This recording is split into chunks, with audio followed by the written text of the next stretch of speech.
Kita lanjutkan kembali pada pertemuan kedudukan dan fungsi Undang-Undang Dasar 1945.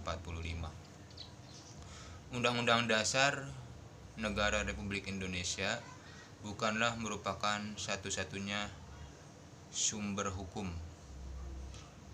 Selain hukum dasar tertulis, masih ada hukum dasar yang tidak tertulis. Hukum dasar yang tidak tertulis adalah aturan-aturan yang timbul dari praktek penyelenggaraan pemerintahan negara yang biasanya dilakukan oleh presiden dalam pidato kenegaraannya pada tanggal 16 Agustus. Kemudian Undang-Undang Dasar 1945 merupakan sumber hukum tertinggi. Peraturan perundang-undangan yang berada di bawah Undang-Undang Dasar 1945 harus bersumberkan dan berlandaskan kepada Undang-Undang Dasar 1945. Kemudian sistematika Undang-Undang Dasar 1945 adalah sebagai berikut. Yang pertama, pembukaan. Pembukaan terdiri dari 4 alinea. Kemudian yang kedua, pasal-pasal. Sebelum diubah 16 bab, setelah diubah menjadi 21 bab. Yang kedua, sebelum diubah terdiri atas 37 pasal. Setelah diubah menjadi 73 pasal.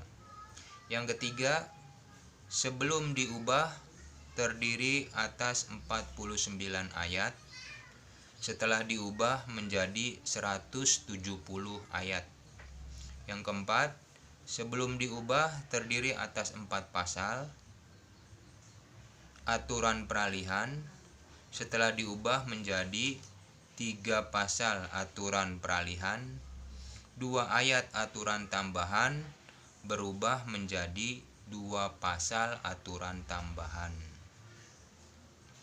Kemudian sifat dan fungsi Undang-Undang Dasar Negara Republik Indonesia. Konstitusi yang dikatakan fleksibel, luas atau rigid atau kaku dapat ditinjau dari 2 sudut pandang. Yang pertama, dilihat dari cara mengubah undang-undang dasar. Suatu undang-undang dasar dikatakan fleksibel atau luas jika mengubah undang-undang dasar tidak sulit atau tidak memerlukan cara-cara yang istimewa. Tetapi jika cara mengubah undang-undang dasar itu memerlukan cara yang tidak mudah, undang-undang tersebut dapat dikatakan rigid atau kaku. Yang kedua, mudah tidaknya mengikuti perkembangan zaman.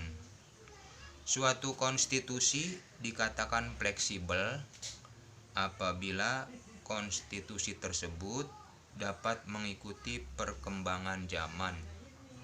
Sebaliknya, suatu konstitusi dikatakan rigid atau kaku apabila tidak dapat mengikuti perkembangan zaman. Dari pemaparan di atas, Undang-Undang Dasar Negara Republik Indonesia tahun 1945 memiliki sifat sebagai berikut.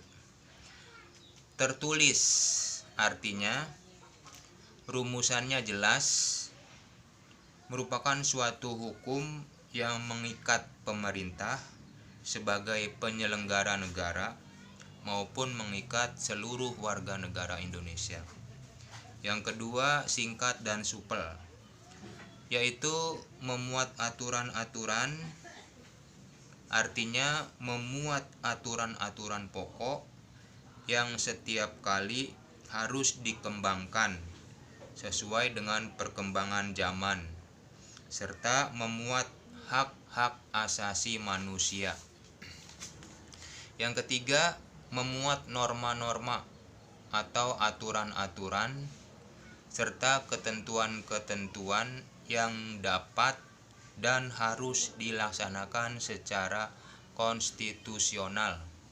Yang keempat, merupakan peraturan hukum positif yang tertinggi, juga sebagai alat kontrol terhadap peraturan perundang-undangan yang lebih rendah dalam hierarki tertib hukum Indonesia. Dalam kedudukannya yang demikian itu, Undang-Undang Dasar 1945 memiliki fungsi sebagai berikut. Yang pertama, sebagai alat kontrol, artinya Undang-Undang Dasar Negara Republik Indonesia tahun 1945 sebagai alat kontrol apakah aturan hukum yang lebih rendah sesuai atau tidak dengan norma hukum yang lebih tinggi, yaitu Undang-Undang Dasar Negara Republik Indonesia. Yang kedua, sebagai pengatur. Undang-Undang Dasar Negara Republik Indonesia berperan sebagai pengatur bagaimana kekuasaan negara disusun, dibagi, dan dilaksanakan. Yang ketiga, sebagai penentu. Undang-Undang Dasar Negara Republik Indonesia tahun 1945 juga berfungsi sebagai penentu hak dan kewajiban negara, aparat negara, dan warga negara Indonesia. Demikian pembelajaran yang Bapak sampaikan, semoga bermanfaat. Billahi taufiq wal hidayah. Wassalamualaikum warahmatullahi wabarakatuh.